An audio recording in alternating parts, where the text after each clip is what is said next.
হেই, আমি মাহি। স্বাগতম আপনাকে আজকের প্রযুক্তিতে। এই ভিডিওতে আমরা মূলত কথা বলতে যাচ্ছি ওপেন এআই গতকালকে তাদের যে ওপেন এআই স্প্রিং আপডেট ইভেন্টটি আয়োজন করেছিল ওইটি নিয়ে। এখন আপনার মনে প্রশ্ন আসতে পারে, ওপেন এআই কে? ওপেন এআই হলো চ্যাট জিপিটির ক্রিয়েটর।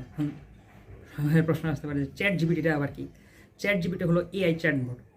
আমি যদি আপনাকে সহজভাবে বোঝানোর চেষ্টা করি, আপনি যখন কোনো ফেসবুক পেজে যান, ওইখানে হয়তো আপনার দেখতে পারেন যে যখন মেসেজ করতে যান তখন দেখবেন যে কিছু প্রশ্ন অলরেডি সেট করা থাকে। আপনি এগুলো করলে দেখবেন যে অটোমেটিকলি উত্তর চলে আসে। এটা মূলত প্রশ্ন আগে থেকে সেট করা, উত্তর আগে থেকে সেট করা থাকে, যে আপনি এই প্রশ্ন করলে এই উত্তর তারা পাঠিয়ে দেবে। কিন্তু এআই চ্যাটবটের মধ্যে পার্থক্যটা হলো, এআই চ্যাটবটের মধ্যে কোনো প্রশ্ন বা উত্তর এরকম আগে থেকে সেট করা থাকে না। এটা আপনি যখন কোনো প্রশ্ন এআই চ্যাটবটকে করেন, তখন এআই চ্যাটবটটা ওইটা নিজে ক্রিয়েট করার পর আপনাকে উত্তরটা দেয়। এটা হলো পার্থক্য। এখন আপনি যদি এখন পর্যন্ত চ্যাট জিপিটির নাম না শুনে থাকেন অথবা কোনো এআই চ্যাটবট ইউজ না করে থাকেন, আমি হাইলি সাজেস্ট করব আপনি চ্যাট জিপিটি ইউজ করে দেখেন। আপনি গুগল প্লে স্টোর থেকে চ্যাট জিপিটি ডাউনলোড করতে পারবেন। অথবা এখনও যদি আপনার না বুঝে থাকেন যে কীভাবে আপনি চ্যাট জিপিটি ইউজ করবেন, তাহলে সিম্পলি ইউটিউবে যান, ইউটিউবে গিয়ে সার্চ দেন how to use ChatGPT. আপনি যদি স্টুডেন্ট হন অথবা কোনো টিচার হন অথবা অন্য যে কোনো পেশার হন, আপনি ওইটাও লিখে দিতে পারেন যে as a student or as a teacher or anything. বিশ্বাস করেন, আপনি যেই প্রশ্ন করবেন 99% সম্ভাবনা ওইটা আপনার উত্তর খুবই সুন্দরভাবে দিয়ে দেয়। আমরা অনেক সময় হয়তো গুগলে কোনো প্রশ্নের উত্তর খুঁজতে যাই, ঠিকমতো অত পাই না। আপনি এআই চ্যাটবট ইউজ করতে পারেন, খুব সহজেই আপনি সেটার উত্তর পেয়ে যেতে পারেন। এখন এই ভিডিওতে এআই চ্যাটবট নিয়ে কথা বলবো। আমরা কথা বলবো তারা তাদের যে লঞ্চ ইভেন্টটা আয়োজন করেছিল, ওইখানে কী কী লঞ্চ করছে বা কী কী এক্সাইটিং ছিল ওইটা নিয়ে। এখন ওরা ওই লঞ্চ ইভেন্টে মূলত GPT-4o লঞ্চ করে। তারা সর্বশেষ যে মডেলটা লঞ্চ করে সেটা ছিল GPT-4 টার্বো, যেটা স্যাম অল্টম্যান লঞ্চ করেছিল। আর এই মডেলটা বর্তমানে সর্বশেষ যে তাদের ফ্ল্যাগশিপ মডেল GPT-4o, এটা লঞ্চ করছে তাদের কোম্পানি সিটিও মিরা মুরাটি। এখন ও বলতে আমাদের দেশে আমরা যেটাকে জিরো বলি, এটা আমেরিকাতে এটাকে ও বলে। এখন এখানে ওরা এই ও বলতে ওই নাম্বার বোঝাচ্ছে না, তারা মূলত লেটার বোঝাচ্ছে। আমরা ও বলতে যে ওটা বোঝাই, ওরা ওটাকেই বলতেছে। এখন ও দিয়ে মূলত মিনিং হলো ওমনি। এখন এই মডেলটা তাদের সর্বশেষ নতুন মডেল। এখন যারা চ্যাট জিপিটি অনেকদিন ধরে ইউজ করে, চ্যাট জিপিটি বাইর হয়ে গেছে প্রায় 2-2.5 বছর হয়ে গেছে বা প্রায় 3 বছর মতো হয়ে গেছে। তো তারা কিছুদিন আগে বলতে প্রায় 5-6 মাস আগে তাদের ভয়েস ফিচার লঞ্চ করে। এই ভয়েস ফিচারের মধ্যে প্রথম যখন তারা এই চ্যাটবটটা লঞ্চ করেছিল, তখন আপনি কোনো মেসেজ টাইপ করতেন, টাইপ করলে তাকে পাঠালে ওরা উত্তরটা দিত।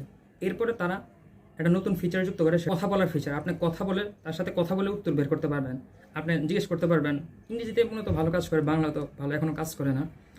তো মিরা মুরাটির ভাষ্যমতে তারা এই পরিষেবাটা প্রদান করার জন্য তারা মূলত 3টি মডেল ইউজ করতো। এখন 3টি মডেল আমি বোঝার সুবিধার্থে, আপনাদের বোঝার সুবিধার্থে বলতেছি, জিনিসটা সফটওয়্যার, 3টা সফটওয়্যার ইউজ করতো। সফটওয়্যার কীভাবে 3টা সফটওয়্যার ইউজ করতো? প্রথমে আমরা যে কথাটা বলতাম এই চ্যাটবটের সাথে, এটাকে সফটওয়্যারটা প্রথমে আমাদের কথাটাকে টেক্সটে কনভার্ট করতো। পরে এই টেক্সট মূলত দিত যে মূল মডেলটা আছে GPT-3.5 বা GPT-4, ওইটাকে দিত। ওইটা ওই টেক্সট থেকে উত্তর জেনারেট করতো, ওইটাও টেক্সট আকারে। এবং সর্বশেষ আরেকটা মডেল এই টেক্সটকে আবার ভয়েসে রূপান্তর করতো। এর ফলে সমস্যাটা হতো কি, যে সময়টা একটু বেশি লাগতো। আমরা কোনো একটা কথা বলছি, মানে আমরা যখন কোনো একটা মানুষের সাথে কথা বলি, তখন যে একটা ফিল আসে, এই চ্যাটবটের সাথে কথা বলে কোনো একটা ফিল আসতো না। কারণ একটু সময় লাগতো, যে আমরা কোনো একটা কথা বলছি, ওইটাকে প্রসেসিং করতেছে, তারপর উত্তর দিতেছে, আবার আমার কথা শুনতেছে, শোনার পর আবার একটু প্রসেসিং করতেছে, আবার উত্তর দিতেছে। এই জন্য ওইটা অত বেশি ফিল দিত না, যাচ্ছে আমরা রিয়েল কারোর সাথে কথা বলতেছি। এখন ওরা তো নতুন যে মডেলটা লঞ্চ করছে, ওই মডেলে এই সব 3টা কাজ একই মডেল করবে, মানে নেটিভলি। এই মডেলকে আমরা যখন কোনো কথা বলবো, এটাকে আর আমাদের ভয়েস থেকে এটাকে আর টেক্সটে রূপান্তর করতে হবে না।